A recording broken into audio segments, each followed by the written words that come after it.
Hi friends, episode 2 of జాబిల్లి. ఈరోజు వాళ్ళ అమ్మ తనని ఎంతగా ప్రేమించేదో మాట్లాడుకుందాం, సరేనా?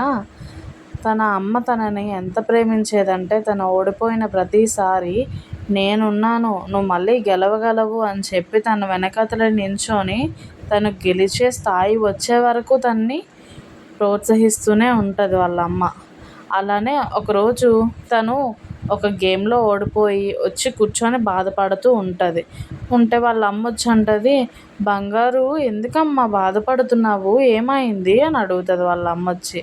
వాళ్ళ పాప అంటుంది, అమ్మ ఈరోజు నేను గేమ్స్కి వెళ్ళాను కదా, గేమ్స్లో నేను ఓడిపోయాను, నేను ఎటువంటి ప్రైజెస్ గెలుచుకోలేకపోయాను అని చెప్తుంది. వాళ్ళ అమ్మ అంటుంది, నా బంగారు ఎప్పుడు బెస్టే కదా, ఒక్కసారి ఓడిపోతే లైఫ్లో ఓడిపోయినట్టు కాదు కదా, మళ్ళీ ఇంకో ఛాన్స్ అయితే ఉంది కదా అని చెప్పి ఆ అమ్మాయికి వాళ్ళ అమ్మ చాలా సపోర్ట్ చేస్తుంది. నెక్స్ట్ వీడియోలో కలుద్దాం, బాయ్.